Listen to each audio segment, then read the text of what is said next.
la restauration d'une bonne santé va être notre sujet. C'est le sujet sur lequel j'aimerais t'encourager, te challenger. Car bien entendu, nous désirons tous être en bonne santé. Mais ce désir ne doit pas rester un désir vain. Car ce qui est important, c'est bien sûr de vivre une bonne santé et de vivre dans une bonne santé. Si Dieu en parle, c'est que c'est possible. Et c'est ce que nous allons voir ensemble.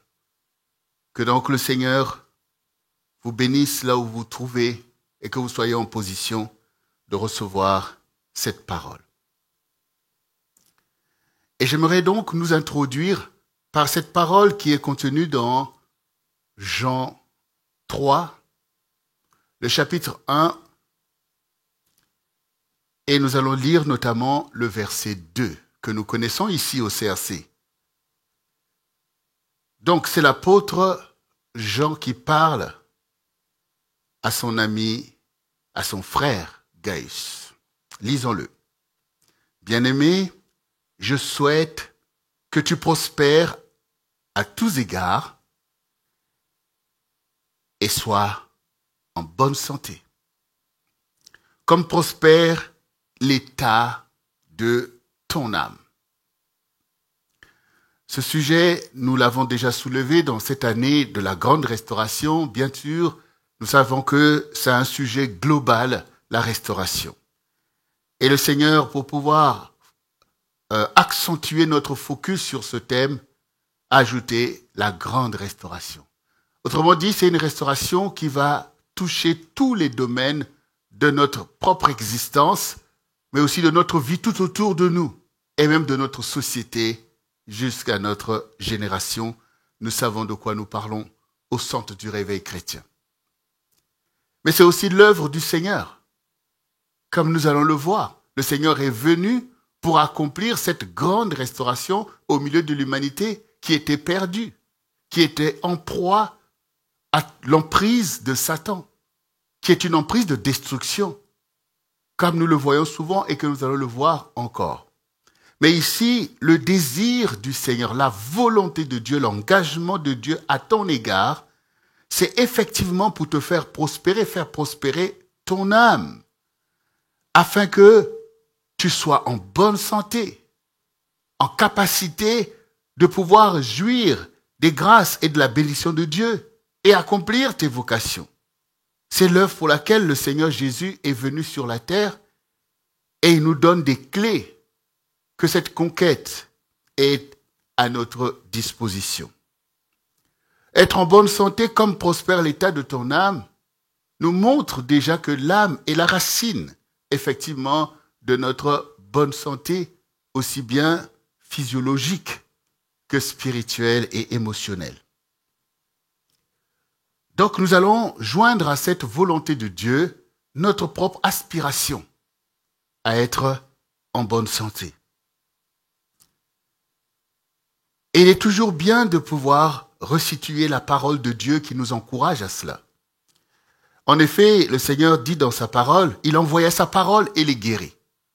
Autrement dit, si nous pouvons reconnaître que l'état de santé que nous pouvons vivre ou voir autour de nous est préoccupant, et Dieu le sait. Et donc nous pouvons toujours aller de gauche à droite, aller voir des médecins, pratiquer toutes sortes de choses pour essayer de retrouver en tout cas une bonne santé. Mais ici le Seigneur nous révèle aussi, nous dévoile que d'abord c'est la parole du Seigneur effectivement qui est la source de la bonne santé. Et dès maintenant nous pouvons déjà penser à cette femme par exemple qui avait pendant 12 ans essayé de se guérir d'une perte de sang dramatique. Et il nous est dit qu'elle avait dépensé tout son bien pour aller voir des médecins et sans jamais trouver solution. Et un jour, elle voit Jésus qui passe, elle en a entendu sur Jésus qu'il est la source de la guérison, que sa parole est source de guérison, Elle s'est dit, mais parce qu'elle a la foi que Dieu est celui qui guérit et qu'elle a reconnu en Jésus-Christ ce Dieu parmi nous. Et saisissant l'instant, au milieu d'une foule tumultueuse, elle s'est frayé un chemin pour venir jusqu'à Jésus-Christ en saisissant les pentes de sa robe et réclamer cette guérison.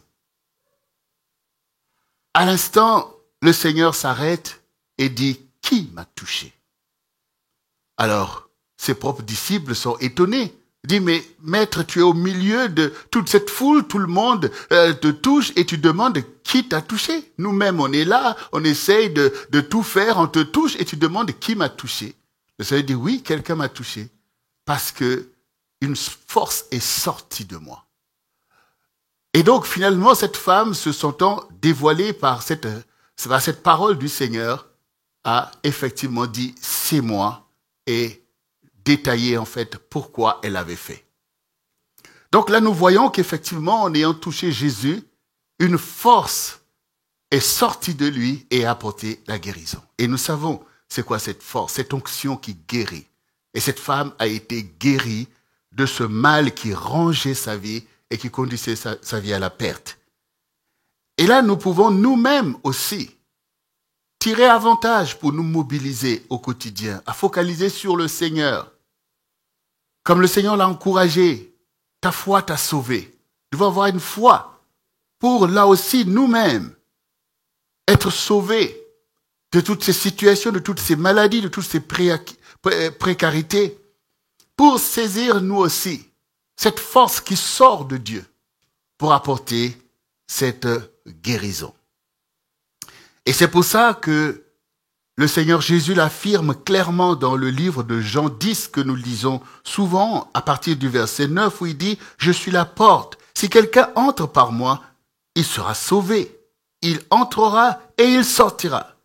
Et il trouvera des pâturages. » Le voleur ne vient que pour dérober, égorger et détruire.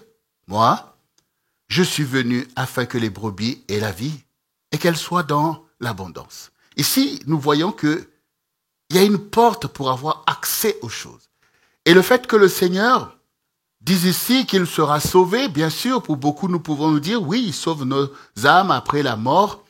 Eh bien, nous irons au paradis, nous irons vers Dieu, comme si ce salut ne concerne que la vie après la mort. Non. Il dit bien, il entrera et il sortira. Donc, il parle bien des personnes comme cette femme. Cette femme, elle a trouvé la porte, elle a eu accès à cette guérison, elle est repartie dans son quotidien pour avoir une autre vie. Voyez? Donc il ne s'agit pas de quelqu'un qui est mort pour dire, bon voilà, là-bas dans l'autre vie, il aura le repos. Mais non, il parle de la rédemption, c'est-à-dire le fait que le Seigneur vienne au secours de nos vies en difficulté, en danger. S'il s'agissait seulement d'après la mort, il nous aurait attendu après la mort pour nous retrouver dans le monde d'après. Mais il est venu. Il est venu en fait. Et donc aujourd'hui, tu dois réaliser que le Seigneur est intéressé à ta vie aujourd'hui. Comme je dis souvent, la vie éternelle, c'est dès maintenant, puis c'est une vie éternelle. C'est là que nous la recevons. Mais dans cette vie éternelle, il y a une façon d'être, une façon de vivre, il y a une façon déjà de pouvoir saisir en fait les grâces du royaume de Dieu. Et d'ailleurs, c'est pour ça que le Seigneur dit le royaume est forcé. Ce sont les violents qui s'en emparent. Le royaume est venu jusqu'à vous. Et dans le royaume, il y a toute cette félicité. Il y a toutes ces grâces, ces miracles, ces prodiges qui soient capables de surgir dans ta vie et changer ce cours de l'histoire, ce cours pernicieux de ta propre vie qui va effectivement dangereusement vers des choses difficiles. Donc oui, nous attestons que l'ennemi, il vient pour dérober, égorger et détruire. Que veut dire dérober? Si ce n'est pas pour occasionner dans ta vie des choses mauvaises comme une mauvaise santé, comme toutes sortes de dérèglements qu'il est capable de créer en agissant par tous les moyens qui sont les siens pour dérober des facteurs d'une d'une bonne santé. Égorger et détruire. Eh bien oui, il y a des vies qui sont détruites. Tous les jours, les vies sont détruites. Ça veut dire que ce ne sont pas des vies qui sont arrivées à leur terme naturel que Dieu leur a donné. Mais c'est des vies qui périssent de telle ou telle manière. Par des maladies, souvent bizarres, par des accidents. Des choses qui sont introduites, le thème périr. Ce sont des choses qui sont introduites dans une vie devenue plein d'accidents. Parce qu'il y a effectivement ce travail du voleur. C'est le voleur des âmes et aussi le voleur des vies. Mais le Seigneur dit, au milieu de ça, moi je suis venu. Je suis venu pour que mes brebis aient la vie. Autrement dit, Dieu va d'abord garantir ta vie. Parce qu'il sait que tu es faible, tu es une brebis. Mais lui, il est venu pour pouvoir prendre soin de ses brebis. Bonne santé à avoir aussi avec le fait de prendre soin. On prend soin d'une personne pour maintenir un état de bonne santé, comme on prend soin d'un malade pour emmener l'état de bonne santé. Et donc c'est ce que le Seigneur veut te faire savoir, toi qui as l'avantage de croire en lui. Sa parole est là pour prendre soin de toi. Toutes les paroles qu'il dit sont là pour prendre soin de toi. Et donc, notre attitude doit changer vis-à-vis de la parole du Seigneur, vis-à-vis de la bergerie dans laquelle Dieu nous place par l'Église, par tous les enseignements, les exhortations. Quand nous allons voir un médecin, on l'écoute bien, tout ce qu'il va prescrire, tout ce qu'il va nous dire. Et on veut appliquer ces choses parce qu'on se dit, ben oui, lui, il connaît, parce qu'on veut retrouver cette bonne santé. On ne peut pas venir dans l'Église, écouter la parole de Dieu d'une façon erronée et ne pas la mettre en pratique. C'est ce que le Seigneur disait déjà à ceux qui étaient les premières brebis par rapport à l'Église. Il dit, ne vous bornez pas à écouter.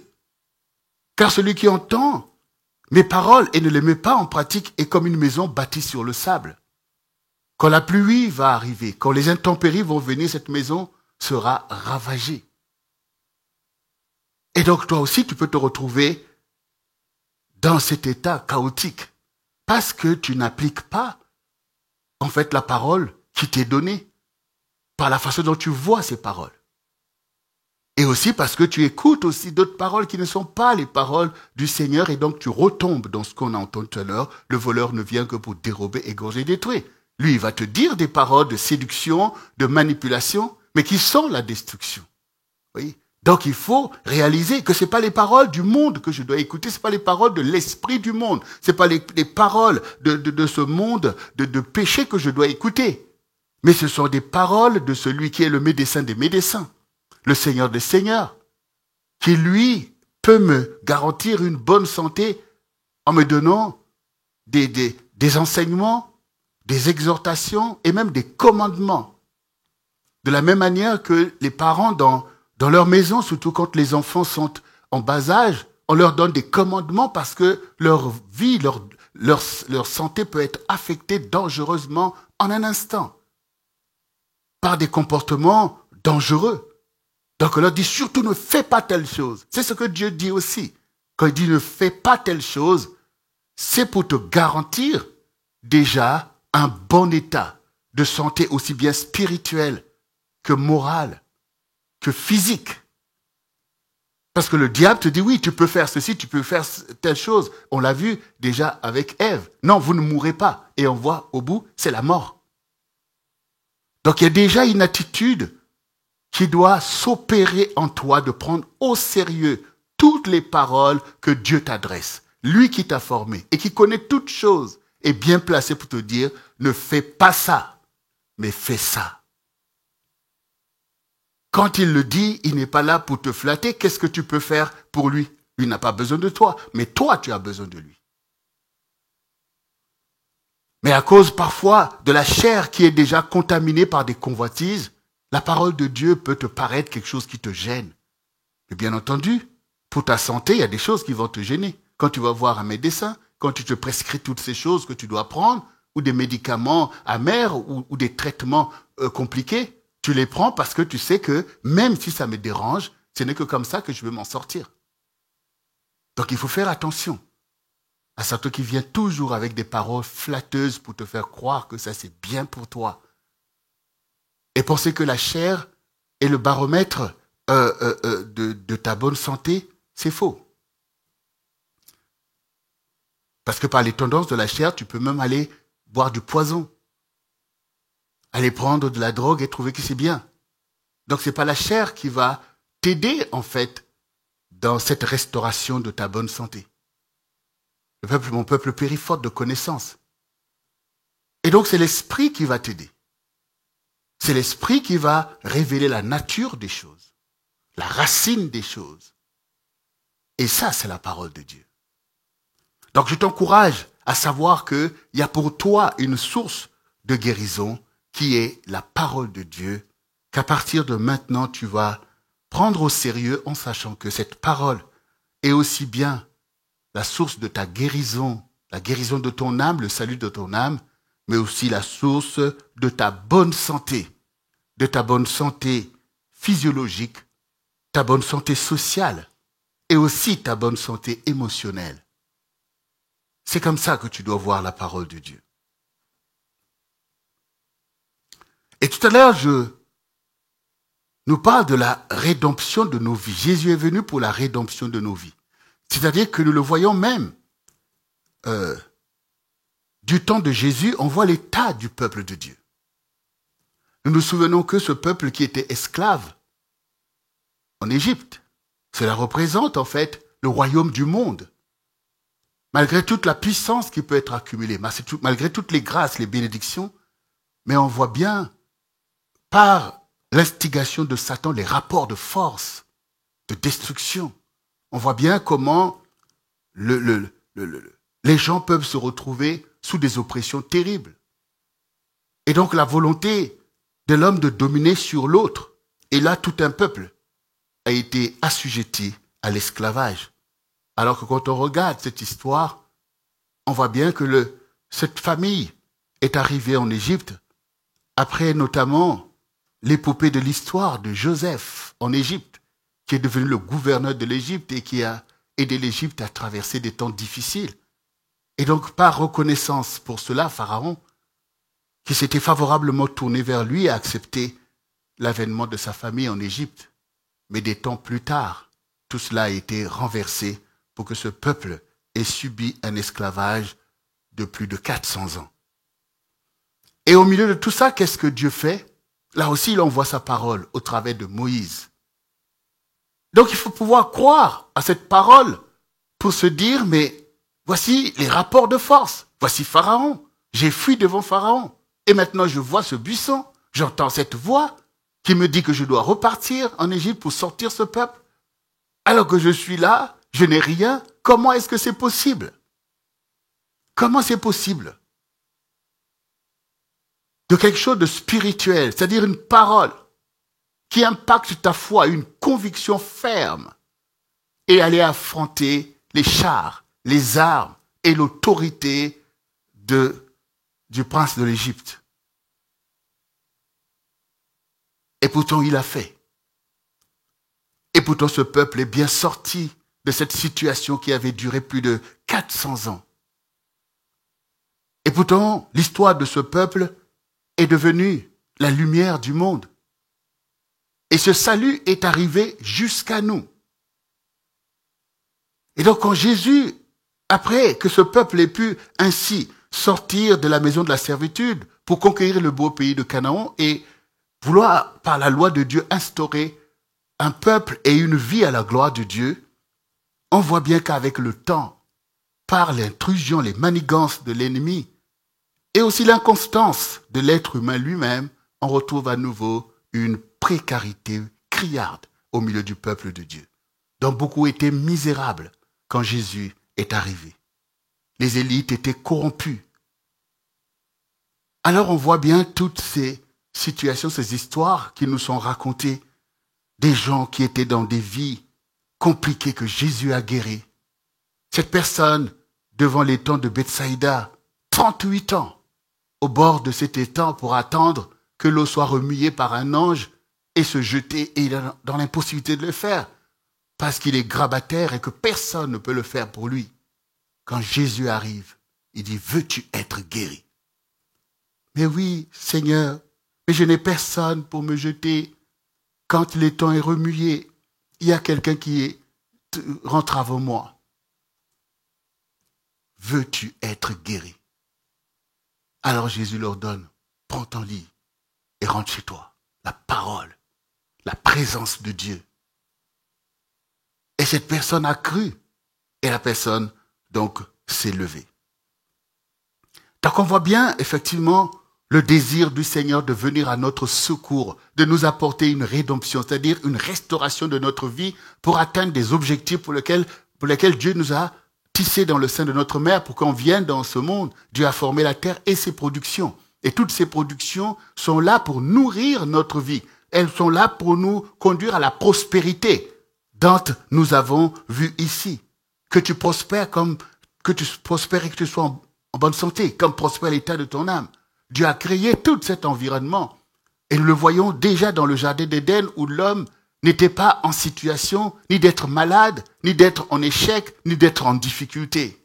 Et donc aujourd'hui, par le moyen de l'alliance, par le moyen de la communion, de l'invocation, Dieu veut créer à nouveau en toi et tout autour de toi cette atmosphère de l'Éden qui sera pour toi source de vie, source de grâce et de bénédiction. Et notre responsabilité est grande dans cela. Ici, donc, dans Ésaïe 61, que nous connaissons là aussi, la partie du verset 1 qui nous dit « L'Esprit du Seigneur, l'Éternel, est sur moi, car l'Éternel m'a oint pour porter de bonnes nouvelles aux malheureux. » L'Éternel m'a oint pour porter de bonnes nouvelles aux malheureux, ça veut dire que nous sommes effectivement malheureux, mais Jésus a été oint pour nous porter de bonnes nouvelles. Une bonne nouvelle est là déjà pour changer ton état d'esprit. Elle est là déjà pour ouvrir des perspectives, en fait, d'un relèvement. C'est ça une bonne nouvelle. Que voilà une bonne nouvelle. Nous supposons des personnes qui sont malades avec des maladies chroniques, des maladies qui mènent à la mort. On te dit qu'il n'y a aucun remède. Et on te dit, on a découvert telle chose. Il y a telle chose. Ou il y a un bon médecin ou telle chose. Nous voyons ces gens reprendre l'espoir de poursuivre leur vie dans un autre état de fait. Et ici, le Seigneur, puisque cette parole nous dévoile en fait les temps messianiques, c'est-à-dire les temps où le Messie vient, c'est ce que nous le voyons avec Jésus, c'est de nous apporter des bonnes nouvelles de l'amour de Dieu, de la grâce de Dieu, de la guérison, de la délivrance, du tout est possible, pour lequel nous avons prié il y a quelques semaines. Porte de bonnes nouvelles aux malheureux. Dieu veut briser l'état de ces malheurs qui font de toi un malheureux. Dieu veut au contraire que tu sois joyeux et il veut que tous soient joyeux. Et c'est pour ça que la parole est véhiculée par nos vocations, qu'il faut apporter des bonnes nouvelles pour briser l'état de condamnation dans lequel l'esprit du monde veut placer beaucoup de personnes. De ce que Satan, par des paroles de malédiction, veut tenir des vies en captivité, le Seigneur, au contraire, vient avec des bonnes nouvelles. Et l'Église, c'est là que foisonnent ces bonnes nouvelles. Les brebis du Seigneur doivent entendre la bonne nouvelle, recevoir la parole de Dieu comme une bonne nouvelle. Et même les réprimandes du Seigneur sont pour toi une bonne nouvelle. Apprends à te réjouir de cette bonne nouvelle. Parce que c'est très important pour toi de savoir, d'avoir une bonne nouvelle pour toi. Il m'a envoyé pour guérir ceux qui ont le cœur brisé. Et je l'ai déjà dit que le cœur brisé, c'est la maladie la plus grave. Ton cœur est brisé, et en étau, en lambeaux. Et donc tu souffres, ton âme, ton être tout entier. Et ta vie ne peut pas prospérer. Parce que tu n'as ni la force ni la joie de faire prospérer autour de toi tes entreprises, toutes ces choses, ta maison, ta famille. Mais le Seigneur est là pour ça. Et avec ses disciples qui te sont envoyés pour que tu réalises qu'il y a une bonne nouvelle pour toi, pour publier une année de grâce. La grâce, c'est la grâce qui anéantit la condamnation. Quelle que soit la condamnation dont vous êtes victime, mais quand la grâce agit, eh bien cette condamnation, elle est abolie, elle est anéantie par une simple parole. Et nous voyons même dans les États.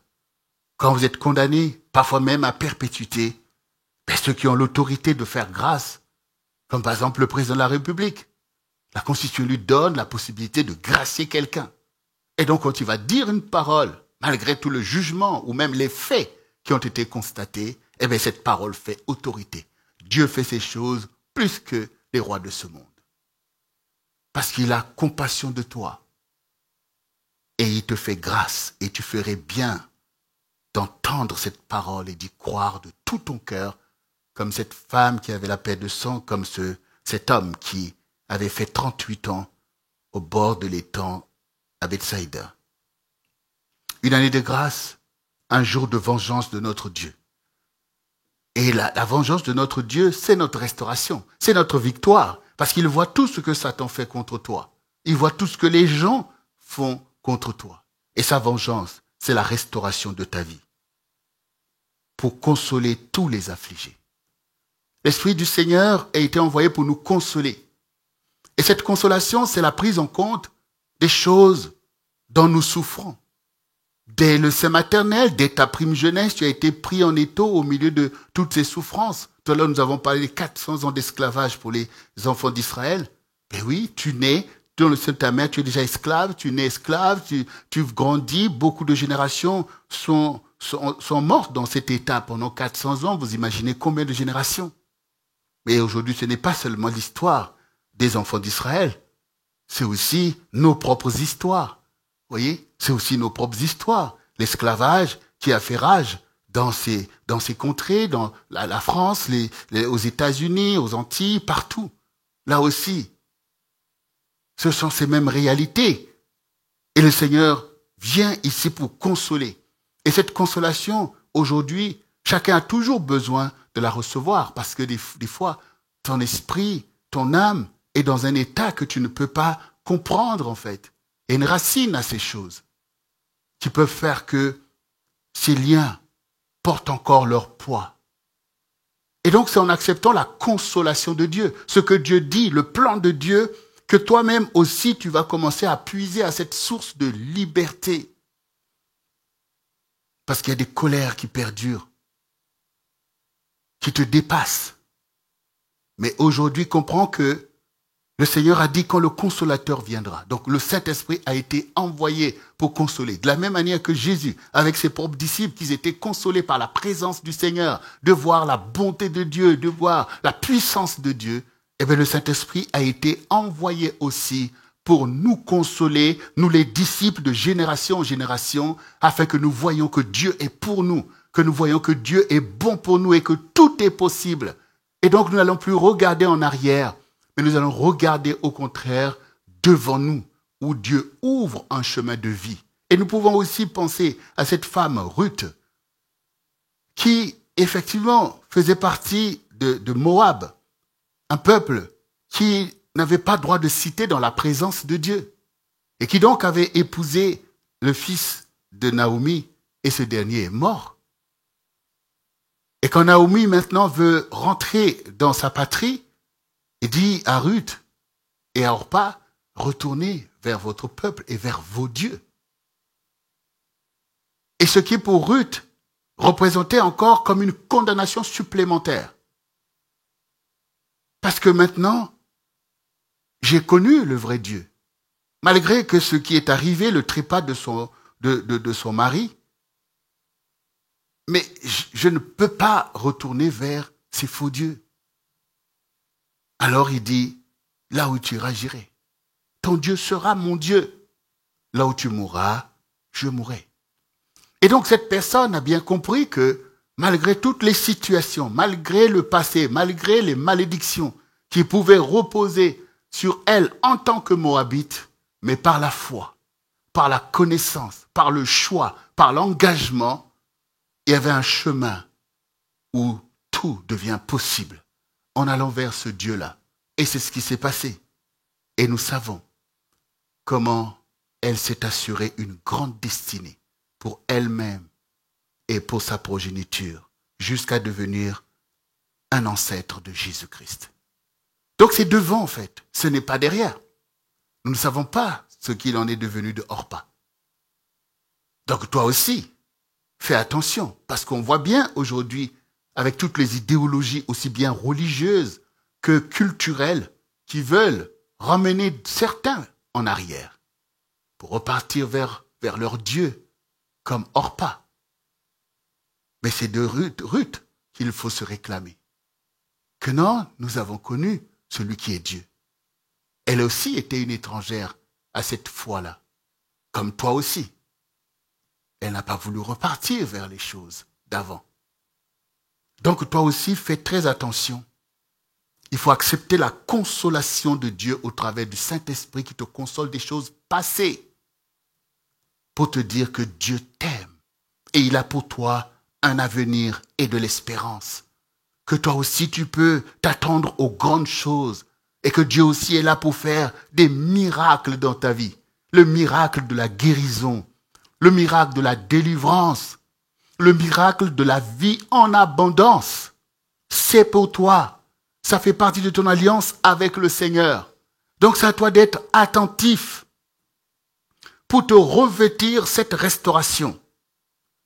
Donc accepter d'être consolé et non pas laisser les choses passées continuer à infecter ta vie dangereusement, mais te réjouir des choses présentes et à venir de ce que le roi a porté ses désirs vers toi.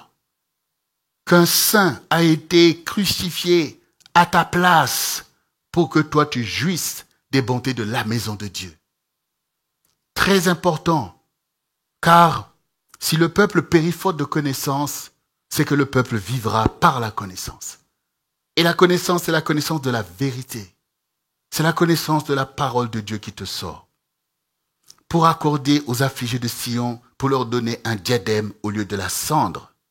Oui, le Seigneur veut te sortir de cet état dans lequel c'est la cendre, c'est-à-dire le deuil, l'abattement. Dieu veut remettre sur ta tête un diadème, une couronne éclatante qui révèle ta vie, qui révèle la bonté de Dieu envers toi et ce que Dieu attend de toi. Dieu veut te donner une huile de joie au lieu du deuil, cette joie du Seigneur dont nous disons à juste titre, quelle est notre force? Tu as besoin de la force. Tu as besoin de la force pour avancer, la force pour bâtir ta vie, pour marcher en bonne santé. Il faut cette force que le Seigneur te donne au sujet de la joie que tu lui portes. Mais souviens-toi toi-même de voir combien dans ta propre histoire, autour de toi, combien des gens sont contre toi, ont formé des complots, et d'ailleurs même dans ta propre maison, tu vois que c'est pas toujours facile, et toi-même parfois tu t'es retrouvé avec des attitudes, des comportements préjudiciables vis-à-vis de quelqu'un d'autre. Donc on voit bien que ce monde est un monde de condamnation où on trouve tout à condamner, à faire le mal et toutes sortes de choses. Et là tu découvres que Dieu qui est Dieu, qui a fait les cieux et la terre, lui il t'aime, lui qui pouvait avoir raison toi aussi à te rejeter, mais il t'aime jusqu'à tout ce qu'il a fait pour aller à la croix. Pourquoi ne pas te réjouir en lui? Si tu te plains du fait qu'un tel m'a fait du mal, un tel a mal parlé contre moi, mais on ne te voit jamais te réjouir à celui qui a bien parlé pour toi. On ne voit jamais te réjouir pour celui qui a donné sa vie, qui t'aime, qui au contraire veut te soigner, qui au contraire veut te conduire en fait pour que ta vie puisse enfin fleurir, qui veut mettre ce diadème sur toi, qui veut révéler ta vie, qui t'a rempli des dons et toutes ces choses aussi par lesquelles on porte attention à toi. Mais cette joie-là, elle doit éclater, c'est ta force. C'est ta force, c'est la force de ton âme, de savoir que tout va bien. Par le fait que Dieu te fait grâce, que Dieu t'appelle à des grandes choses. Et le même qui te dit, mais sors de la queue, passe à la tête. Quitte en bas, monte en haut. Et tu as du mal parce que tu ne connais pas cette joie du Seigneur. Souviens-toi de de serpents brûlants dans le désert. Au milieu de nos murmures et tout ça, il y a des serpents brûlants qui sortent et toutes ces choses sont là pour venir encore inoculer du poison dans ta vie, prendre encore ta vie en étau, parce que toi-même, tu es aveugle de ce qui pourrait te guérir. Eh bien, ceux qui pouvaient lever les yeux vers le serpent d'airain étaient sauvés des morsures des serpents brûlants. Or, malheureusement, toi aussi, tu murmures. Ça ne va pas t'attirer la vie. Mais maintenant que tu entends ce message, est-ce que tu peux lever les yeux vers le Seigneur, celui qui s'est sacrifié pour toi, pour enfin l'apprécier, pour enfin dire, mais lui qui est Dieu, qui guérit les malades, il pouvait anéantir tous ses ennemis pour sauver sa vie. Mais il n'a pas voulu parce que j'avais besoin de rançon. Parce que j'avais besoin de rançon. Il fallait bien que quelqu'un dépose sa vie pour délivrer ma vie qui était condamnée à cause de mes propres péchés et des péchés même de mes ancêtres jusqu'à Adam. Il fallait bien que quelqu'un puisse payer pour qu'on rachète une vie. Et il a fait. Donc je me réjouis en lui. Et vous imaginez cette femme qui a été guérie. Donc, bien aimé, il y a des choses que nous devons apprendre aujourd'hui qui sont notre propre guérison. La joie du Seigneur est ta force et ta guérison. Cette joie, tu en as bien besoin. Ce sont des choses pourtant simples à pratiquer, mais il faut les comprendre. Il faut appliquer ton esprit pour comprendre la joie du Seigneur. C'est-à-dire que ce n'est pas la joie de la chair, ce n'est pas la joie des plaisirs de ce monde, mais c'est la joie du Seigneur, c'est-à-dire la joie de sa bonté, de sa compassion, de sa miséricorde. L'esprit le plus élevé dans le ciel, sur la terre. C'est merveilleux. C'est cette joie-là, en fait. Car tu as été formé à l'image et à la ressemblance de ton Dieu. Et cette joie, elle va pour toi être source de guérison. Un vêtement de louange au lieu d'un esprit abattu. Eh bien, l'esprit abattu, tu le sais toi-même, c'est ton quotidien. Tu es toujours abattu pour tout et pour n'importe quoi. Tu es abattu, un tel a dit, un tel a fait. Ces choses sont même prévisibles. Pourquoi ça continue à te crier, en fait, une telle réalité? Tu es abattu, tu es abattu, tu es abattu.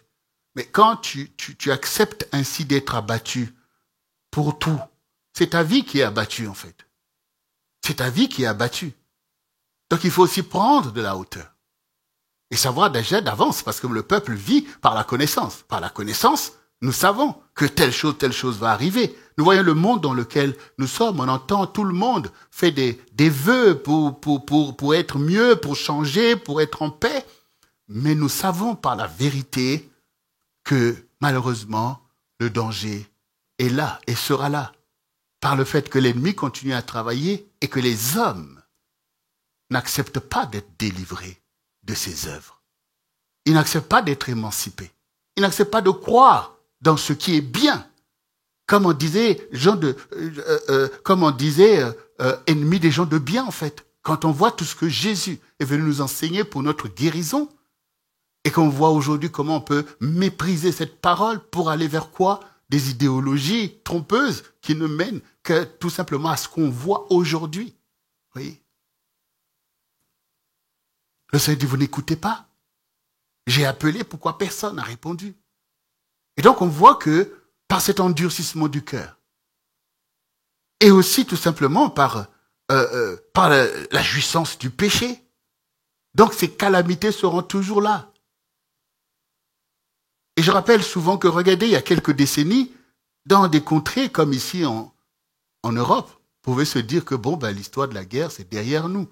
Là maintenant, c'est l'économie, c'est l'Union européenne, tout va bien, tout le monde est maintenant dans ce paradigme-là. Et puis tout d'un coup, regardez aujourd'hui. Regardez aujourd'hui. Aujourd'hui, tout d'un coup, le paradigme de la guerre est revenu. La course aux armements bat son plein là maintenant. Et les frictions de cette situation en Ukraine avec la Russie, et cette semaine qui s'est terminée, on a bien vu le danger qui est monté d'un cran par les drones russes qui sont arrivés en Pologne. Ça veut dire que l'OTAN est sur le qui-vive par le fait que, la puissance adverse a traversé sa frontière. Ce sont des choses très dangereuses. Et l'état d'esprit qui règne ne fait qu'accentuer ce danger.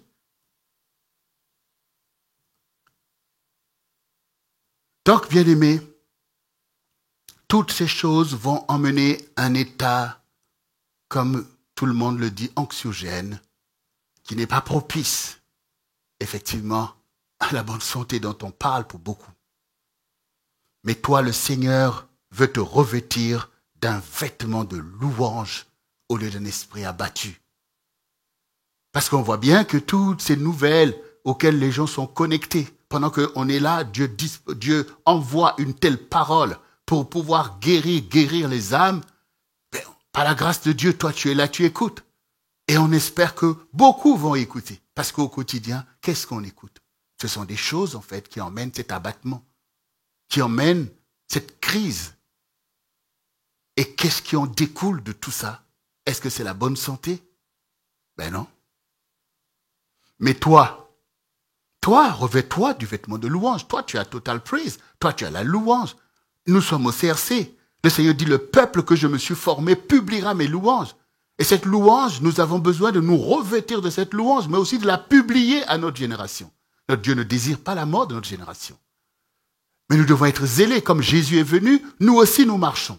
Et la louange doit être proclamée, afin que ceux qui, comme toi, n'ont peut-être pas le temps de venir écouter la parole de Dieu ou de lire la parole de Dieu chez eux, mais au moins qu'ils se disent, oh là là, je vais aller au concert de Total Praise, au programme, qu'ils écoutent cette louange. Et nous avons tous les témoignages que nous entendons, en fait, quand les gens ils écoutent ces louanges que nous proclamons. Les témoignages forts, les gens qui sont même des personnes musulmanes qui témoignent des choses fortes en disant mais pendant tout le concert, j'ai pas arrêté de pleurer. Ah, pendant tout le concert, l'enfant n'arrêtait pas de bouger dans mon ventre et tout. Des témoignages forts pour comprendre pourquoi le Seigneur dit le peuple que je me suis formé publiera mes louanges. Les gens ont besoin de savoir qu'ils ont besoin de Jésus et que Jésus est là pour eux, qu'il leur veut du bien et qu'il a envoyé son Esprit Saint qui veut les toucher, les sanctifier pour leur dire qu'il y a une issue, il y a une solution, que Dieu est bon, plein de grâce et que nous sommes des porteurs de ces bonnes nouvelles comme nous l'avons lu. Voyez, donc c'est très important, toi-même, de te revêtir. Nous, au centre du réveil chrétien, nous nous revêtons de ce vêtement de louange pour vivre nous-mêmes cette louange, c'est-à-dire la bonté de Dieu, l'intervention de Dieu, toutes les grâces et toutes les bénédictions. Mais nous voulons que notre génération soit guérie aussi par cette puissance de la grande restauration de ce réveil. Alors il faut que tu écoutes, que tu as besoin de pratiquer, parce que c'est ton témoignage qui sera aussi source de révélation pour les autres. Donc, Dieu ne veut pas que ses disciples soient des gens abattus, tristes. C'est même toi qui peut-être emmène une mauvaise atmosphère dans ton lieu de travail, dans la famille, n'en parlant pas. Comment on peut ainsi être à côté de l'enseignement de notre Seigneur? Il faut changer. Parce que tout ça témoigne déjà d'un état de santé catastrophique. Il faut que ça change. Porte le vêtement de louange afin qu'on les appelle des térébinthes de la justice, une plantation de l'Éternel pour servir à sa gloire. Le térébinthe, c'est bien cet arbre qui, pendant la saison, pendant l'hiver et tout, est vraiment comme abîmé par les intempéries, par les situations. Mais quand vient le printemps, il se revêt de sa meilleure posture. Il retrouve tout son éclat. Et donc c'est ça qui est la restauration, qui est la rédemption. Dieu veut qu'au travers de la communion, au travers de sa parole, au travers de toutes ces choses, que tu puisses révéler en fait la gloire de Dieu dans ta propre vie. Et les autres disent, ah bon, c'est lui? Ah mais comment il est devenu comme ça? Mais regarde. Et donc du coup, tu portes ton fruit en ton temps. Ton feuillage reste vert. Les gens veulent venir, le fruit c'est que les gens viennent, ils veulent t'écouter, ils veulent parler avec toi, partager tes secrets. Et tu vas partager Jésus avec eux. Parce que tu es un térébinthe de la justice. La justice, c'est cette rédemption où le Seigneur vient délivrer les captifs, où il vient ressusciter les morts. Ton témoignage doit aller jusque-là.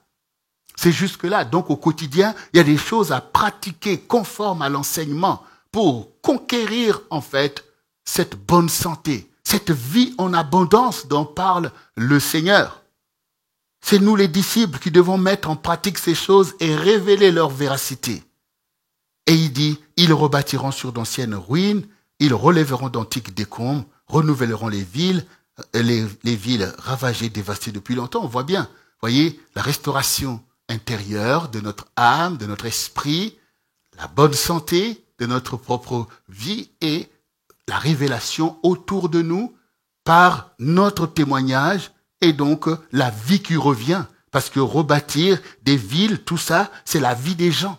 C'est la vie des gens, déjà ta propre famille, qui retrouve la vie, le chemin de la vie, qui se tourne vers Jésus. Et après autour, des gens qui se tournent, ainsi de suite. Les responsabilités qui seront les tiennes, comme Joseph. Toi aussi, tu vas être gouverneur. Donc on ramène la vie là où le diable avait mis le chaos. C'est ça la gloire de Dieu. Donc il faut que tu sois appliqué. Faut pas te laisser entraîner comme on a entendu, des abattements, on a dit ceci, cela, comme si tu n'as pas de maître, comme si tu n'as pas une responsabilité. Comment tu fais pour éclairer le monde? Puis c'est toi qui dois éclairer, c'est pas en suivant les ténèbres. C'est pas en méprisant la parole de lumière pour aller écouter la parole des ténèbres du diable, des idéologies de ce monde, et te nier toi-même. Donc, on a une grande responsabilité et donc c'est important de comprendre, bien sûr, l'enjeu de cette bonne santé dont parle le Seigneur.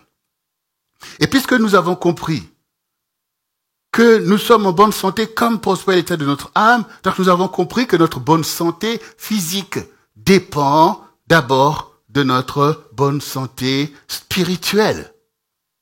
Alors, quelles sont les choses, finalement, qui travaillent à nous mettre dans un état de mauvaise santé? Parce que c'est aussi ça que tu dois réaliser. Il y a une mauvaise santé sur la terre. Et il y a des choses qui génèrent cette mauvaise santé dans laquelle tu vas te retrouver toi-même. Il y a quelques années, ici, 2020, on était tous affectés par le coronavirus.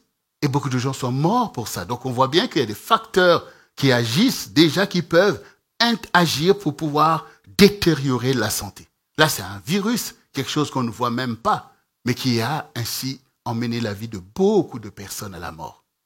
Donc du coup, nous-mêmes, nous avons besoin de voir, mais qu'est-ce qui peut nous affecter pour qu'on soit en aussi mauvaise santé?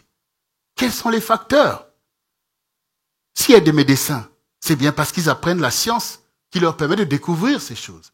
Et donc vous avez, dans l'histoire aujourd'hui, effectivement, la médecine a bien évolué et en capacité de pouvoir aider, soulager, parce qu'ils ont découvert des choses qu'on ne voit pas, mais qui sont des facteurs, des agents pathogènes de beaucoup de maladies. Mais une fois qu'on a découvert ces choses, nous savons qu'il y a des choses encore plus profondes qui échappent effectivement à la connaissance de l'homme, qui sont des réalités spirituelles qui affectent des vies. Et Dieu est un Dieu de révélation et l'enseignement du Seigneur est là pour te révéler. On a vu tout à l'heure comment Jésus s'est intervenu pour guérir cette femme et toutes ces personnes qu'il a guéries des morts, qu'il a ressuscitées. Lazare, qui était mort depuis, mis au tombeau depuis 4 jours. Jésus a été capable de le ressusciter. Donc comment nous n'allons pas maintenant ouvrir nos yeux pour voir qu'est-ce qui agit pour que nous soyons nous-mêmes parfois en mauvaise santé. Il y a la santé physiologique, donc toutes les choses pour lesquelles vous pouvez voir des médecins qui découvrent qu'il y a telle chose, telle pathologie. Mais ta santé spirituelle, ta santé sentimentale, psychologique, ça affecte ta vie. Pourquoi les malades souffrant de la même pathologie, recevant les mêmes traitements, il y en a qui meurent? Si c'était seulement gérer le côté physiologique, pourquoi les deux malades ayant reçu les mêmes traitements, il y en a un qui meurt? Donc ça montre bien qu'il y a des choses qui échappent. Il y a d'autres causes. Il y a d'autres causes. Quand on parle par exemple d'un esprit abattu, le Seigneur dit que c'est une ruine pour les eaux. Déjà un malade qui est lui-même déjà découragé ne croit pas en sa guérison. quels que soient les traitements que vous allez lui donner, est déjà en mauvaise posture. Voyez? Donc c'est à nous qui lisons la parole de Dieu de comprendre. Et là maintenant, je voulais te challenger, toi qui es enfant de Dieu, pour être dans la vérité, par rapport aux choses que Dieu dit. Allons-y dans Galates, Galates 5. Parce qu'il y a une racine à ton état de santé. Galates 5, verset 9 nous dit, « Or les œuvres de la chair sont manifestes. Ce sont l'impudicité, l'impureté, la dissolution, l'idolâtrie, la magie, les inimitiés, les querelles, les jalousies, les animosités, les disputes, les divisions, les sectes, l'envie, l'ivrognerie, les excès de table et les choses semblables. Je vous le dis d'avance, comme je l'ai déjà dit, ceux qui commettent de telles choses n'hériteront point le royaume de Dieu. » Nous avons vu que le royaume est forcé, et ce sont les violents qui s'en emparent. D'où nous vient notre santé, aussi bien spirituelle, sentimentale, physiologique, c'est par la puissance du royaume de Dieu. Regardez cette femme, elle est allée toucher Jésus, une force est sortie et l'a guérie. Donc ça, c'est le royaume de Dieu. Et c'est ce que Jésus leur a dit, repentez-vous, car le royaume s'est approché de vous. Et c'est par ce royaume que nous pouvons recevoir des miracles de notre guérison. Mais ici, le Seigneur veut déjà nous dévoiler notre propre attitude qui peut être corrompue en nous attachant à des choses qui sont la ruine de ton âme, de ton esprit et de ton corps. Mais ces choses, pourtant, ça fait légion. Toi qui écoutes ces enseignements et qui veux te préserver de ces choses, on va même se moquer de toi parce que, on est de cette génération dont disait Paul, voilà, les générations aimant le plaisir plus que Dieu, les générations fanfarantes, débridées. Et donc on se retrouve, même toi-même qui es enfant de Dieu, à te laisser aller à cette infection et qui forcément, l'ennemi va profiter pour faire main basse en fait sur ta vie, sur ton état de santé, pour te mettre en précarité, en dépression et toutes sortes de dérèglements qui vont agir pour pouvoir affecter ton être intérieur, mais aussi ton être tout entier. Mais qui maintenant, aujourd'hui que tu entends ces choses, va reconnaître que ces choses qui font plaisir à la chair sont la source de toutes les calamités dont on parle. Regarde, tu as perdu la joie. Une tension qui est là, qui se développe en toi. Tu te sens même loin de Dieu. C'est normal. C'est normal en fait. Parce que tu ne veux plus de cet enseignement sérieux que tu recevais avant. Se laisser contaminer par toutes ces choses, la jouissance du péché. C'est ça en fait aussi là la santé. Si ton état d'esprit, si ton âme est dans la confusion, qu'est-ce qui va faire barrière à toutes les attaques de l'environnement, de toutes ces choses, ou même aussi sans compter tes ennemis qui se lèvent dans les ténèbres par les moyens démoniaques qui veulent oppresser ta vie? D'où va te venir le bouclier? Est-ce que Dieu parle en vain? Est-ce qu'on peut penser que, tant pis, Dieu dit ça, mais c'est pas ça le plus important. Voilà, je vais être gai, je prie, Seigneur, fais ceci, Seigneur, fais ceci, et que ta vie est exposée. Exposée à ces choses, ce sont des semences de destruction. D'ailleurs, le Seigneur, parlant de l'impudicité, il dit que tout péché est en dehors du corps, mais l'impudicité, c'est un péché contre ton propre corps. Mais c'est logique, en fait. Quand on s'expose à de telles aventures, c'est une semence. Et toutes les oppressions démoniaques, toutes les choses mauvaises, sans compter des trucs héréditaires, procèdent par cette intrusion, en fait, de l'impureté. Donc le diable a du champ au milieu d'une génération qui a érigé ces choses en idéologie fanfaronne. Tout le monde se croit libre en pratiquant ces choses. Et toi qui es là, brebis du Seigneur, tu te laisses aller à ça et tu t'étonnes que ta vie soit ainsi aussi oppressée par l'ennemi. Donc là, on va réaliser que tout ce que l'on vient de lire, toutes ces choses sont comptées, les disputes, les animosités, les querelles. Ça produit quoi en toi, en fait? Ça produit quoi en toi, toutes ces choses, toutes ces disputes, ces querelles, ces envies, toutes ces choses, au-dedans de toi-même, en fait? Ça produit quoi? Ça produit une bonne santé? C'est quelque chose de propice pour ton corps? Il y a une paix là-dedans? Non, il n'y a pas de paix. Il n'y a pas de paix, en fait. Tu es sous tension. Après des tensions qui montent, après il y a ceci, après il y a plein de choses, en fait. Mon peuple périt faute de connaissances. Mon peuple périt faute de connaissances. Ton environnement n'est pas bon. Ton environnement interne d'abord. Parce que l'enjeu, c'est d'abord là. C'est d'abord ton environnement interne. C'est pas d'abord ce qui est autour de toi. Bien sûr, nous sommes dans ce monde perdu, dans ce monde dangereux. Mais on voit bien que Dieu est capable de te conduire au milieu de tous ces dangers et créer en toi une vraie bonne santé. Créer en toi quelque chose qui te fait échapper à ces choses parce que tout vient de l'intérieur. Mais regarde tout ce que l'ennemi a réussi à mettre au-dedans de toi. Ton âme est dans un état catastrophique, ton esprit est dans ton âme est dans tous les états. C'est pas bon. C'est pas bon. Ta santé, elle va jaillir du milieu de toi. Et c'est d'abord la santé de ton âme. Ton âme doit retrouver la paix et la connexion avec Dieu. Et la paix avec toi-même. La paix avec toi-même. Tu es trop concerné, ta vie, c'est comme si ta vie est exposée. Toute ta vie, c'est un tel. T'es même pas capable de t'asseoir, de pouvoir méditer sur toi-même, de te réjouir de tout ça, tellement que ta vie est déjà, on bride à plein de choses pour lesquelles tu crois que c'est ça qui va te maintenir en vie. Mais non. Non. Il faut que tu te repentes. Il faut que tu repentes. Parce que le Seigneur, comme les gens qui sont venus dire à Jésus, Maître, vois-tu ces gens que Pilate a mélangé le sang avec leur sacrifice et tout? Il dit, mais vous croyez que ces gens-là, c'est les plus grands pécheurs de Jérusalem? Vous aussi, si vous ne vous repentez pas, vous périrez également. Donc il faut se repentir de tout ça, de cette manipulation. Il faut se repentir du fait d'être là. Le diable, il met ses pièges, il veut que tu sois concerné par plein de choses. Et tu fais du suivisme.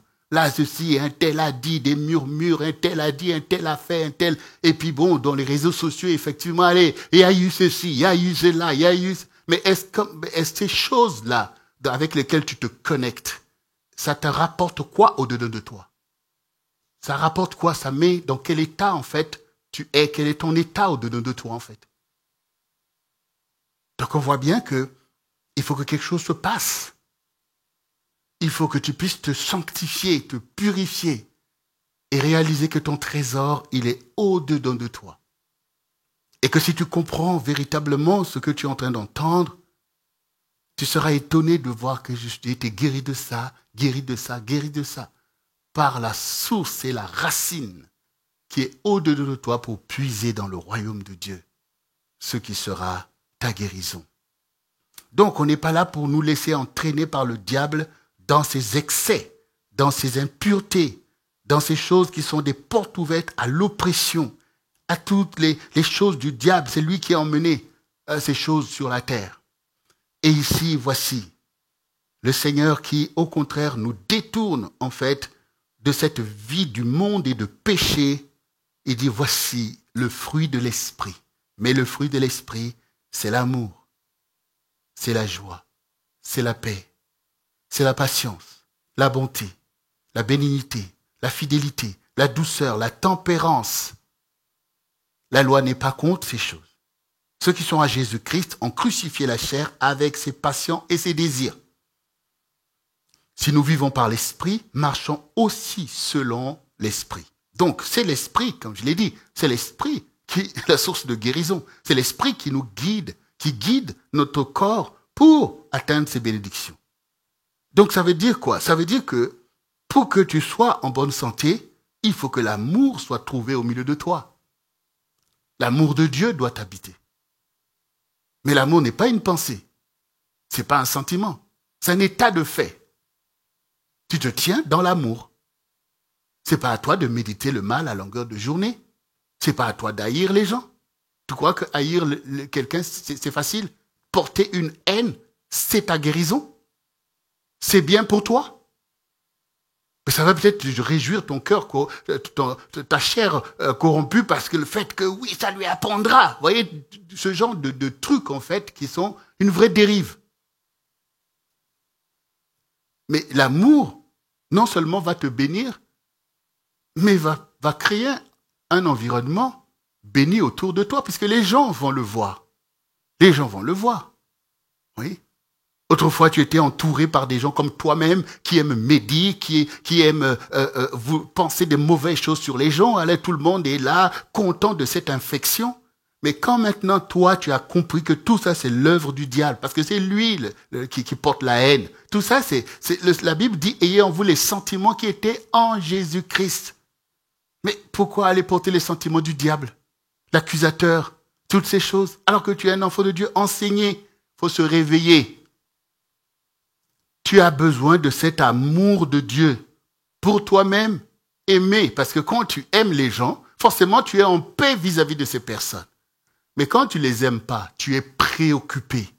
Tu es préoccupé, tu leur veux du mal, et bien tu vois que ça avance. Tu vois qu'il a réussi ça, et bien c'est toi-même qui es dans la confusion. Donc il vaut mieux aimer les gens. Et d'ailleurs, pour ton âme, c'est une vraie source de vie. Et pour Dieu, Dieu est amour. Tu veux être en communion avec lui. Mais cette haine-là, ça pose problème. Donc, tu veux la bonne santé dont Dieu parle? Ben, le fruit de l'esprit, ça c'est l'esprit de Dieu, qui va guérir ton esprit à toi, pour que tu puisses communier avec l'esprit de Dieu, le royaume qui est venu vers toi pour t'apporter toutes les grâces, toutes les guérisons, toutes les bénédictions et toute la prospérité. Donc, l'amour, aujourd'hui, c'est que tu as compris. Je ne veux pas ce qui est contraire à l'amour. Donc, j'accepte que l'esprit puisse libérer en moi l'amour. Donc, tu dois enlever la haine. Tu dois enlever la colère. Parce que l'esprit, il va agir en toi. Comme quand Dieu rentre dans le temple, eh bien, il remplit le temple des pans de sa robe. Mais si maintenant, il y a tout un bloc ici, une haine qui est là, il dit, mais sors la haine, parce que je ne peux pas prendre la place. C'est ça que je disais que nous avons une grande responsabilité. C'est que maintenant, là où tu méditais le mal ou que tu gardais la colère, on se dit, oh Seigneur, fais grâce. Comme tu m'as fait grâce, Seigneur, fais grâce aussi. Eh bien, cette haine n'a plus lieu d'être. Et c'est une guérison pour toi. C'est une vraie guérison. La joie dont on a parlé. La tristesse est une ruine pour tes os, pour ton état d'esprit catastrophique. Tu ne peux rien faire avec cette tristesse. Les gens même vont fuir loin de toi. Mais maintenant, tu as compris, Dieu ne m'a pas condamné. Je n'ai pas de raison d'être triste. Même si les gens me veulent du mal. Vous voyez, Jésus, on lui a fait toutes ces choses, mais il a gardé la joie. Père, pardonne-leur, car ils ne savent ce qu'ils font. Vas-y, il a dit, quand il a vu les femmes qui sont venues le matin de sa résurrection, il dit, allez dire à mes frères, je les attends en Galilée. Donc on voit bien quelqu'un de vainqueur. Il n'est pas dans le ressentiment, dans la colère. Il dit, allez-y, je les attends en Galilée. Et quand il arrive, il dit, c'est moi. Pourquoi pareil penser au mieux? Vous voyez, donc, c'est la liberté, en fait. Il ne faut pas se laisser manipuler par l'ennemi, en fait. Il ne faut pas se laisser manipuler par l'ennemi. Tu es là pour pouvoir témoigner, donner le fruit de ton esprit. Il faut laisser l'ennemi dans tes déboires. Il veut te troubler. Il veut que tu sois triste. Et tu es triste. Alors qui gagne dans cette affaire? C'est Satan ou Jésus? Jésus veut que tu sois dans la joie. Et ça, c'est le côté où souvent on s'appuie sur l'intellect, parce que l'intellect, il est habitué à cette dimension charnelle. Mais la foi est dans ton esprit qui doit triompher de tout ça pour te rappeler de la parole et des louanges que tu dois chanter, chanter, chanter pour que tu aies cette joie qui bénit ton âme et donc source de guérison pour ton corps. La paix. La paix que le monde n'a pas. La paix par laquelle Satan tout détruit tout. Des guerres et tout ça, c'est le manque de paix. Elle s'est dit, je vous donne ma paix. Oui, ça veut dire que quand tu médites, tu vois, mais comment Jésus a fait pour être en paix au milieu d'une telle opposition, de tous ces complots, d'une telle méchanceté, au milieu de telles souffrances, il pouvait être encore en paix sur cette croix pour intercéder pour les malheureux. Eh bien, c'est ça le méditer. Vous savez, quand le Seigneur donne un sujet de prière, C'est pas seulement pour beaucoup que c'est la semaine, là par exemple, c'est la semaine de la bonne santé. Ça veut dire que cette semaine, c'est là que je devais être en bonne santé. Si la semaine est passée, j'ai pas reçu la bonne santé. Donc, non, ce sont des sujets de méditation et de prière. Ça veut dire que il faut conquérir la bonne santé. Il faut que ça fasse partie de ta vie. Et tu dois savoir marcher dans cette bonne santé. C'est la restauration, en fait. C'est chaque pilier de la restauration qui doit rentrer dans la connaissance dont parle le Seigneur. Donc, il ne s'agit pas seulement de dire oui, la semaine, c'est que c'est un sujet que Dieu place. Mais à la fin, il va falloir prendre chaque semaine et voir qu'est-ce que tu as réussi à établir dans ta marche en avant. La bonne santé, c'est pas pour une semaine, elle doit t'accompagner. Et donc ici, c'est là, la paix doit t'accompagner. Et les disciples eux-mêmes, avant, ils étaient aussi dans les colères. Souvenez-vous, quand ils ont dit, Maître, qu'on invoque le feu, qu'ils viennent les détruire, ils se sont dit, mais vous ne savez pas de quel esprit vous êtes animés. Le Fils de l'homme n'est pas venu pour perdre les âmes. Il faut rester en paix, même si les gens vous critiquent, si vous voulez faire comme eux, restez en paix. Mais on voit bien que les disciples de Jésus ont fini par comprendre et sont devenus aussi des hommes de paix. Et on le voit aussi avec Saul de Tarse, un homme belliqueux, fougueux et meurtrier. Mais quand il a rencontré Jésus, il a changé du tout au tout. C'est maintenant lui qu'on lapidait. Lui qui voulait lapider les autres, maintenant lui qu'on lapidait. Quand est-ce qu'il a pris une pierre pour rendre à ceux qui le lapidaient? Il a même fini par être décapité. Vous voyez, toutes ces personnes sont rentrées dans la paix du Seigneur, ce qui leur a permis de faire de grandes choses. Mais toi, il faut que tu puisses conquérir cette paix. Il faut arrêter toutes ces tensions, cette agitation. Comme je disais la dernière fois, en France, on parle aujourd'hui, on commémore les massacres de la Saint-Barthélemy. Mais je me disais, mais ça c'est parfois le préjudice notamment du clergé catholique qui pensait que non, le peuple n'a pas à lire la parole, connaître la parole, donc ce sont les élites et tout ça, et donc le peuple est là, entre dans des religiosités. Mais s'ils avaient ne fût-ce que lu l'histoire de Saul de Tarse, si toutes ces personnes avaient lu ne fût-ce que cette histoire en voyant comment l'attitude de Saul de Tarse qui pourchassait les gens sous prétexte que c'est des hérétiques qui ne font pas de la bonne manière et que la fin de l'histoire allait leur dire mais non, Jésus n'est pas du tout dans ça. Il nous a pas envoyés pour aller tuer les gens sous prétexte qu'ils ne font pas de la bonne manière. C'est nous-mêmes qui sommes égarés comme Saul de Tarse était égaré. Mais on ne peut pas reproduire les mêmes comportements alors que la vie de Saul de Tarse est là pour nous délivrer. Donc ça montre bien ce que le Seigneur dit. Vous n'écoutez pas. Vous ne méditez pas. Reproduire les mêmes aberrations que le diable produit pour vouloir erroner le témoignage des croyants.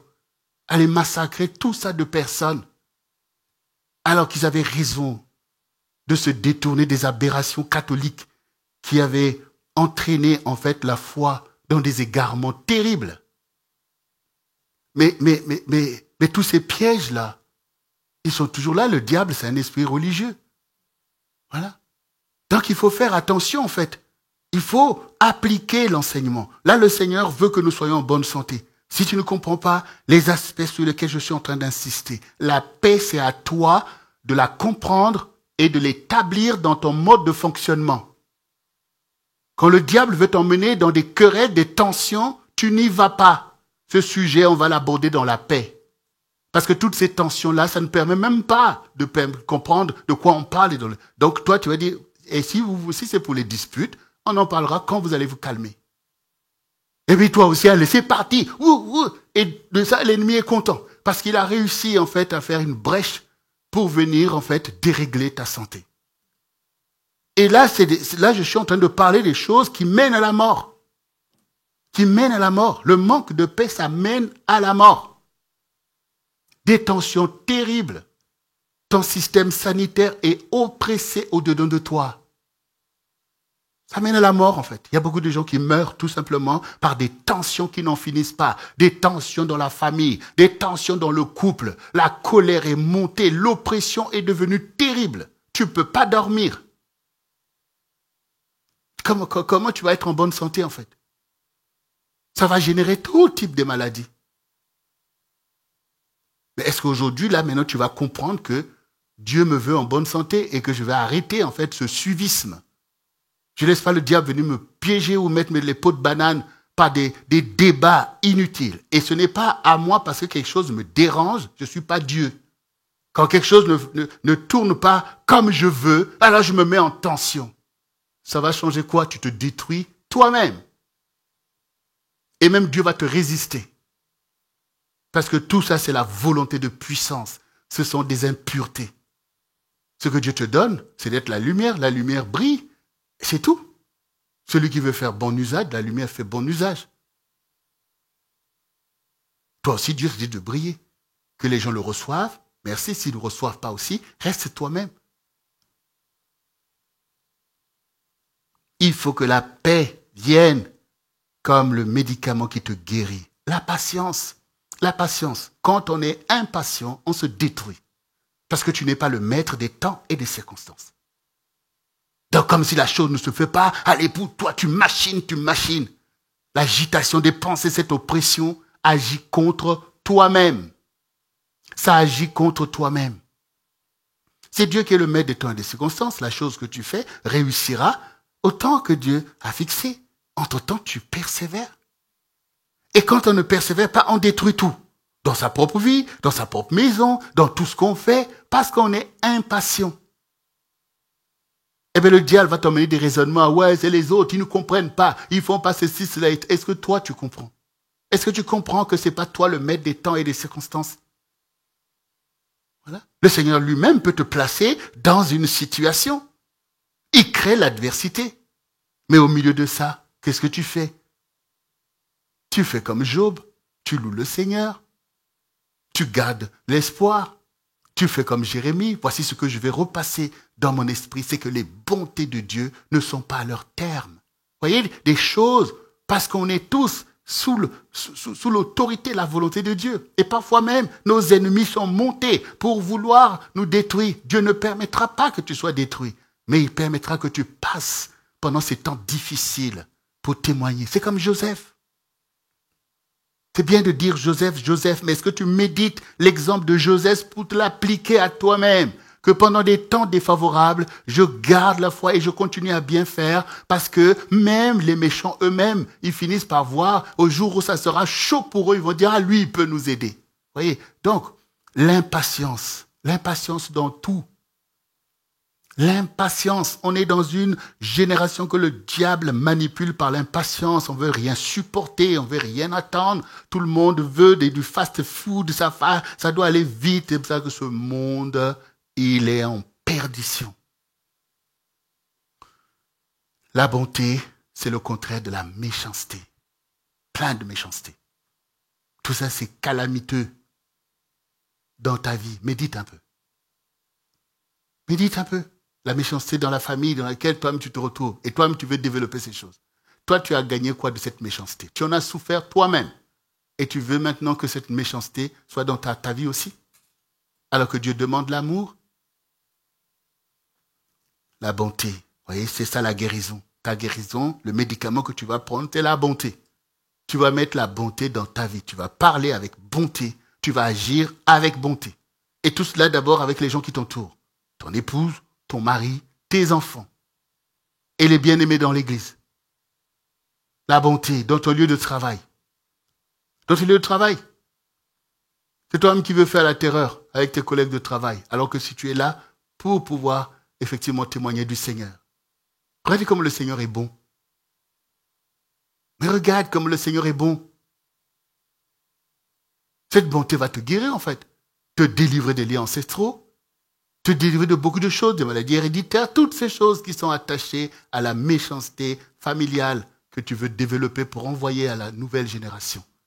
Alors que le Seigneur dit que l'on brise toute espèce de joug.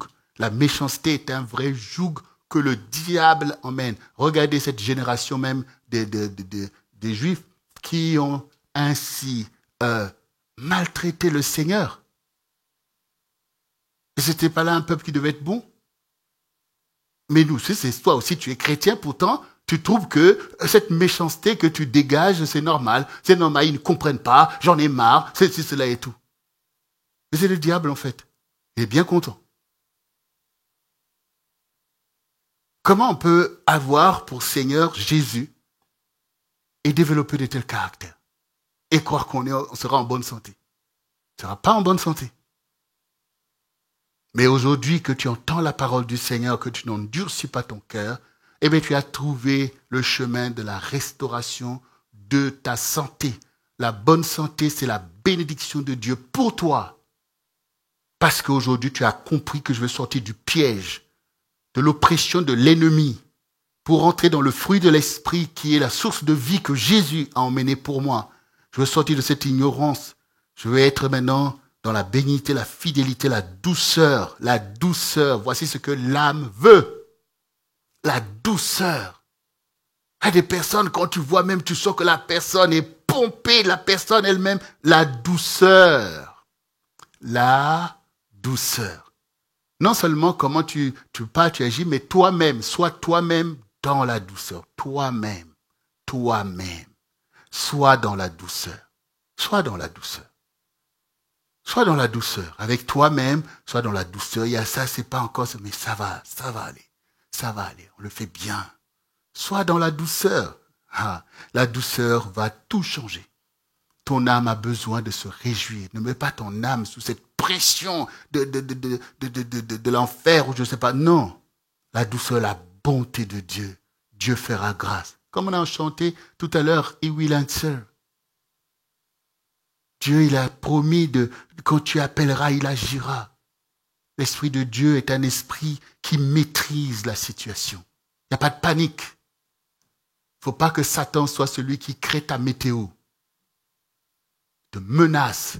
Il fait toutes ces choses et puis tu commences à t'agiter et tout. Non. Sois dans le calme, la douceur. Lui-même, il sait que bon, ici, on n'a rien à tirer. Bien-aimé, j'insiste sur ces choses parce qu'il s'agit de ta guérison. Il s'agit de ta guérison. Dieu est avec sa parole, jaloux de sa parole pour l'accomplir. Si maintenant, aujourd'hui, tu prêtes l'oreille à se dire le fruit de l'esprit, c'est la guérison de mon âme, la délivrance de mon esprit, parce que ton esprit doit être droit au-dedans de toi, et c'est une source de vie pour mon corps qui sera guéri de toutes sortes de maladies. Bien-aimés, c'est la restauration. Nous allons au contraire aujourd'hui nous positionner pour une guérison spirituelle, sentimentale, psychologique, émotionnelle et une guérison physiologique et sociale. Parce que quand l'arbre va porter du fruit, eh bien socialement les choses vont changer. Il envoyait sa parole et les guérit. Tu as compris que si les racines de l'arbre sont en mauvais état, sont contaminées, l'arbre tout entier sera contaminé. Ton corps, c'est cet arbre, mais la racine, c'est ton esprit et ton âme. Si ces choses sont en mauvais état, tout l'arbre sera contaminé. Mais si maintenant, il y a une guérison de la racine, tout l'arbre sera guéri. Et tu vas porter du fruit que tu ne portais plus. Et tu vas vivre, porter ton fruit et avoir ton feuillage vert. Alors pour cela, bien-aimés, cette semaine, le Seigneur veut que nous puissions totalement méditer à notre bonne santé. Elle est disponible et nous allons y rentrer. C'est une percée que nous allons faire dans cette grande restauration dans laquelle Dieu nous a placés pour nous et notre maison et des gens autour de nous. Souvenons-nous donc de David. David a expérimenté toutes ces choses. David est passé par beaucoup de challenges, d'épreuves, mais il était en bonne santé spirituelle et morale qui a fait qu'il a réussi. Regardez ce qu'il laisse comme témoignage. C'est bien sûr le psaume 23 où il dit, Cantique de David, l'Éternel est mon berger. Je ne manquerai de rien. Il me fait reposer dans de verts pâturages. Il me désire, il me dirige près des eaux paisibles. Il restaure mon âme. Il me conduit dans les sentiers de la justice à cause de son nom. Quand je marche dans la vallée de l'ombre de la mort, je ne crains aucun mal, car tu es avec moi. Ta houlette et ton bâton me rassurent. Tu dresses devant moi une table, en face de mes adversaires, tu oinduiles ma tête et ma coupe déborde. Oui, le bonheur et la grâce m'accompagneront tous les jours de ma vie, et j'habiterai dans la maison de l'Éternel jusqu'à la fin de mes jours. Là, on voit quelqu'un d'expérimenter. Malgré l'environnement compliqué, mais son âme, son esprit a suivi les voies de la restauration. Dieu veut te restaurer ton âme et te conduire dans la voie de la justice. Et même si ce monde sera toujours comme une vallée de l'ombre de la mort, mais tu n'auras rien à craindre. Car le Seigneur est avec toi pour te guider par sa parole et par son Esprit Saint.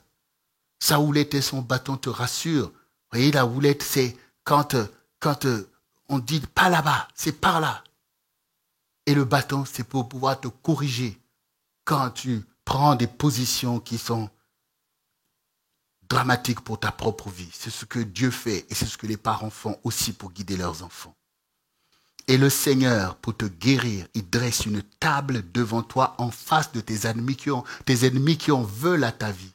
Mais Dieu, il dresse une table. Vous voyez, quand vous dressez une table pour quelqu'un, c'est que vous le voulez en bonne santé, vous voulez qu'il se réjouisse, vous voulez qu'il mange des bonnes choses qui vont donner de la force à son âme et à son corps. C'est ce que Dieu fait. Il y a sur la table de ton Dieu pour toi tout ce qui te donnera une bonne santé.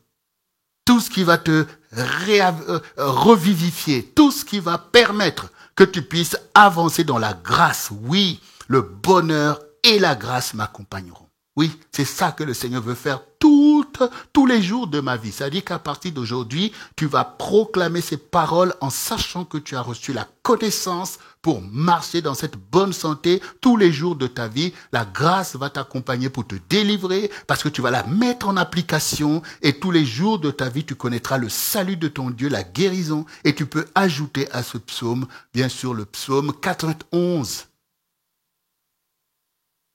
Pour être toi-même t'emparer de cette délivrance et de cette conquête pour dire, moi, je vais marcher dans cette connaissance pour ne plus exposer ma vie aux manigances de l'ennemi ou aux infections qu'emmène le péché et toutes sortes de débordements. Mais je vais veiller sur ma vie parce que Dieu va en faire une œuvre de restauration à sa gloire et que je rebâtirai sur d'anciennes ruines et je relèverai d'antiques décombres.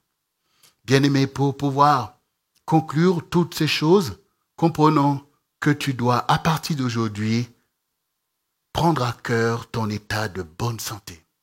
Prends à cœur ton état de bonne santé. Regarde ce que dit le Proverbe 4, versets 20 à 23. Mon fils, sois attentif à mes paroles. Prête l'oreille à mes discours.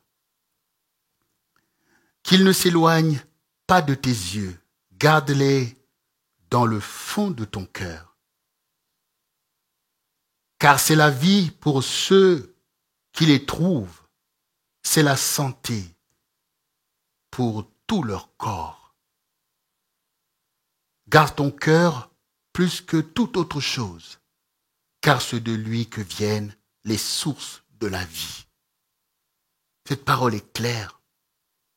Les sources de la vie jaillissent du milieu de ton cœur, là où tu as mis cette parole. Là où tu gardes ton cœur pour ne pas être dans la corruption et toutes sortes de dérives, que ton cœur soit troublé et devienne source de malheur, de malédiction pour toi. Garde ton cœur comme David dans de verts pâturages, auprès des eaux paisibles. Garde ton cœur dans la louange de ton Dieu, dans la pratique de la parole, au milieu des saints de Dieu, qui comme toi-même craignent le Seigneur. Garde ton cœur. Il faut savoir te garder de tout ce que le diable fait pour détruire le monde. Il y a des sentiers que Dieu ouvre pour toi. Garde ton cœur dans ta maison pour manger ton pain dans la paix. Ne sois pas comme l'enfant prodigue qui entend les tintamarres de l'esprit du monde et qui veut s'éloigner, aller à Las Vegas pour aller expérimenter tous les débordements de la chair que le diable fait pour détruire. Toi, garde-toi dans la maison du Seigneur, dans les voies du Seigneur. Garde ta vie précieusement, parce que c'est ce qui t'a été donné. C'est cette vie-là, bien-aimé. Et à cœur ta bonne santé. Alors, une fois maintenant que nous avons entendu ces choses, que le challenge est posé, parce qu'il y a besoin de restauration, ça veut dire qu'il y a déjà des situations critiques. Il y a déjà les états de santé détériorés, des vrais challenges, aussi bien spirituels, mais aussi physiologiques. par toutes ces maladies. Peut-être que tu traverses des maladies graves. Peut-être qu'aujourd'hui, c'est l'obésité. Il y a plein de choses aujourd'hui qui affectent ta santé. Mais sache, comme tu viens de l'entendre, que le Seigneur est celui qui te conduit dans de verts pâturages. Il te conduit au travers de cette parole que tu vas appliquer jour après jour. De la même manière que la dégradation te conduit dans cette situation, la conquête de ta restauration te conduira aussi jour après jour. Maintenant que tu entends ce message, qu'en sera-t-il dans 1 mois, dans 3, dans 6 mois, dans 1 an? Si tu prends cette direction, si tu as à cœur, à partir d'aujourd'hui, si tu as à cœur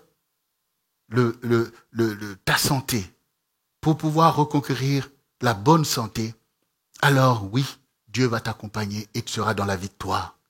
Peu importe le type de réalité que tu vis là maintenant, peut-être que tu es sur ton lit de malade pendant que tu entends ce message. Peut-être que tu n'es pas sur ton lit de malade, mais tu as bien compris que ces oppressions-là, ça batte sur toi, la tension, la colère, toutes ces choses, mais tu as compris, cette parole, elle doit déjà poser cette paix. Parce que désormais, tu sais que petit à petit, tu vas revenir dans cette bonne santé. Bien-aimés, nous sommes aussi dans un monde où on est piégé par toutes sortes de consommations, parfois des nourritures, toutes sortes de choses que tu sais toi-même que ça pose problème. Eh bien ça aussi, tu vas veiller maintenant même. Parce que tout ça aussi, ça participe à ta bonne santé de veiller sur comment maintenant tu vas gérer ces choses. Pour apporter à ton corps des ressources qui soient saines aussi. Et le Seigneur, dont on a vu les œuvres de la chair aussi, c'est des débordements, des nourritures, des excès de table. Tu vas sortir de tout ça. Tu vas sortir de toutes ces oppressions. Comme un sportif qui veut faire des exploits. Un disciple, il est comme un sportif. Il est plus qu'un sportif. Parce que Paul a dit, oui, le sport est utile à peu de choses, mais la piété est utile à tout. Eh bien, rentre dans ta piété. Souvenez-vous le message sur la piété. Pour que tu sois un disciple qui applique les recommandations de ton Dieu. Et le Saint-Esprit sera là pour t'aider à enlever peut-être dans ton alimentation des choses qui posent problème à ta santé. Peut-être aussi, nous voyons tous les diabètes et toutes sortes de choses, notamment les jeûnes, les sucreries, les nourritures hyper sucrées, toutes ces choses qu'on entend, tu as besoin aussi de prêter attention. Parce qu'effectivement, tout ça, ce sont des choses aussi préjudiciables. J'aimerais terminer avec ça pour que vous compreniez que quand Dieu parle ici de la santé, il parle de la santé totale de ta vie. Ton état d'esprit, ta façon d'être, mais aussi ta façon de te conduire, ta façon des choses que tu consommes. Et toi qui m'écoutes, peut-être que tu es dans les addictions comme la drogue et toutes ces choses. Tu ne peux pas continuer à empoisonner ta vie. Tu ne peux pas faire la main d'association avec le diable. Eh bien, c'est une épreuve difficile, mais il vaut mieux souffrir pour sortir de l'oppression que de souffrir pour périr dans l'oppression. Ça, c'est le côté d'arrêter des choses qui ne sont pas bonnes. Comme par exemple, cette drogue-là que tu prends. Mais tu vas souffrir le manque. Et ça, c'est la souffrance qui t'emmène à la délivrance, à la restauration. Mais de continuer à souffrir, de prendre ce poison qui détruit ton corps, ça, c'est tomber finalement dans cet esclavage et dans cette corruption. Il faut souffrir à l'enfantement de ta vie nouvelle. Comme une femme en travail accepte de souffrir parce qu'un enfant va sortir. Aujourd'hui, tu vas apprendre aussi à souffrir pour l'enfantement de ta nouvelle vie. À cause de désir d'être en bonne santé, même dans le monde, on voit aujourd'hui que peut-être des personnes, quand Dieu dit de jeûner, ah non, tout ça c'est de n'importe quoi. Mais aujourd'hui, ils ont compris que même pour la santé, ils font des jeûnes maintenant. Des jeûnes thérapeutiques parce que tout le monde veut être en bonne santé. Eh bien, toi, tu vas être en bonne santé par rapport à tout ce que tu as entendu, mais tu vas comprendre aussi l'avantage de l'équilibre de l'enseignement de ton Dieu. La sobriété dont parle le Seigneur, c'est aussi la clé de notre bonne santé. Dans ces sociétés où il y a une oppression sur les alimentations et toutes ces choses, mais toi, tu vas agir en connaissance de cause pour prendre ce qui est bon et écarter ce qui n'est pas bon. Bien-aimé, c'est tout mon souhait de voir vraiment cet enseignement et cette exhortation prendre une place majeure au milieu de toi pour tout changer. Dieu veut que nous soyons vivants. Dieu veut que nous soyons ce qui est clair et que non pas être sous la dictature de l'ennemi qui emmène toutes sortes d'idéologies, d'oppression et de dérive. Alors, bien-aimé, que la bonne santé du Seigneur soit avec toi. Dès maintenant, tu es plus que vainqueur. Oui, tu peux tout gérer. Tu peux tout changer. Et c'est ça le pouvoir de la foi. Alors, je pense que, bien-aimé, dès maintenant, la bonne santé prend racine en toi. Tu vas te redécouvrir dans cette bonne santé. Parce que le Seigneur envoie cette parole et aussi son onction l'accompagne. Nous sommes dans notre grande restauration. Et nous avons des choses à faire pour la gloire de Dieu. Pour restaurer toutes choses. Alors, bien-aimé, si tu veux maintenant répéter après moi ces quelques paroles sur lesquelles je vais invoquer le Seigneur pour ta bonne santé. La bonne santé tout autour de toi. La bonne santé du peuple de Dieu. Répète après moi. Seigneur Jésus, me voici devant toi, car j'ai entendu ta parole et j'ai été attentif, parce que je sais que j'ai besoin de toi. Tu es mon berger qui me délivre de toute captivité, de toute menace de l'ennemi, pour me ramener, comme David, dans de verts pâturages, auprès des eaux paisibles. J'ai compris, Seigneur, que tu es venu et que tu as donné ta vie pour que je sois en bonne santé et que je prospère à tous égards.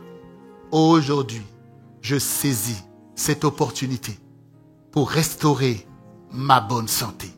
Car tu as vaincu toutes les maladies et toutes les oppressions.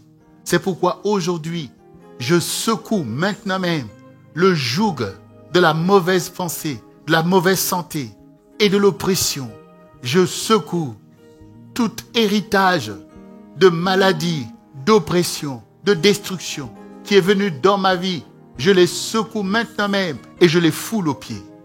À partir d'aujourd'hui, Seigneur, je sais que tu as pris sur toi toutes mes maladies.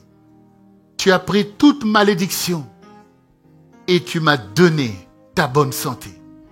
Tu m'as purifié par ton sang et l'héritage de la vie est venu sur moi. En effet, Seigneur, tu es venu pour que j'ai la vie et que je sois dans l'abondance. Je suis une brebis. Ce n'est ni par force, ni par puissance, mais c'est par ton Esprit Saint que tu as envoyé pour me consoler, pour me libérer et pour me faire prospérer par le fruit de l'Esprit. Aujourd'hui, je confesse la guérison de mon esprit, car c'est la racine de ma vie. Je confesse la guérison de mon âme, car c'est la force de ma vie. Je confesse la guérison de mon corps, que tu as libéré pour être un vase d'honneur et accomplir toutes tes volontés. Seigneur, et que ma vie tout autour de moi soit guérie, afin que je ne sois plus dans une précarité sociale et économique, parce que tu es Dieu qui a créé la terre et ses productions, et qui pourvoit pour moi, afin que ma maison soit guérie, et que tout autour de moi, ma famille soit guérie par le témoignage de ce que tu as accompli au milieu de moi. Car tu es l'Éternel qui dresse une table devant moi, qui oindule ma tête et ma coupe déborde. Je te dis merci Seigneur et je veux renoncer à tout état d'esprit impur par le péché.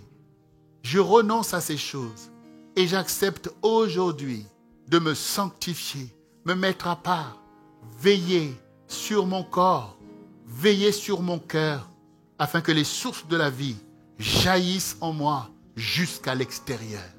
Je te dis merci Seigneur pour cette grâce et cette bénédiction au nom de Jésus-Christ.